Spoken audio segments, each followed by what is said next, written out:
2024 সালের এইচএসসি পরীক্ষার্থীদের প্রায় অনেকগুলো পরীক্ষা স্থগিত করা হয়েছে। অনেকেই বলতেছে তাদের নাকি স্থগিত পরীক্ষাগুলো অটোপাস দেওয়া হবে।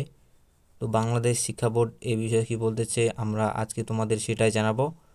তো আগামী 28/7/2024 তারিখ থেকে 1/8/2024 তারিখ পর্যন্ত সকল পরীক্ষা স্থগিত করা হয়েছে তোমাদের।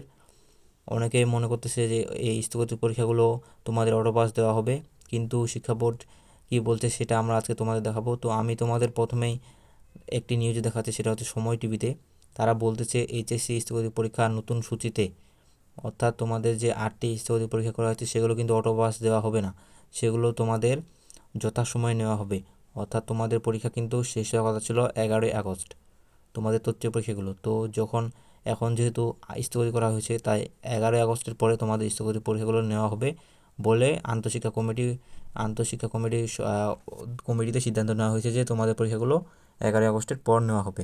অনেকেই বলতেছে বিভিন্ন অনলাইনে বা দেখতেছে যে অটোপাস দেওয়া হবে, তো সেটা সম্পূর্ণ ভুল। তোমাদের কোনো অটোপাস দেওয়া হবে না, তোমাদের পরীক্ষাগুলো 11ই আগস্টের পরে অনুষ্ঠিত হবে। সঠিক তথ্য তোমাদের আমি জানালাম।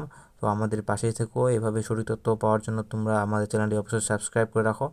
আর তোমাদের যে পরীক্ষাগুলো অনুষ্ঠিত হবে সেগুলো, যে স্থগিত পরীক্ষাগুলো অনুষ্ঠিত হবে সেগুলো শীঘ্রই একটা নির্দিষ্ট সময়সূচি প্রকাশ করা হবে, 2-1 দিনের মধ্যে। সেটা আন্তঃশিক্ষা বোর্ড কমিটিতে সিদ্ধান্ত হয়েছে, সেটা তোমরা যথাসময় পেয়ে যাবে। এবং আমি তোমাদের একটা ভিডিও সেখানে অবশ্যই চ্যানেলে দিব যে কীভাবে তোমাদের পরীক্ষাগুলো প্রিপারেশন নিতে হবে ভালো করে, তাহলে তোমরা ভালো মতো পরীক্ষা দিতে পারবে।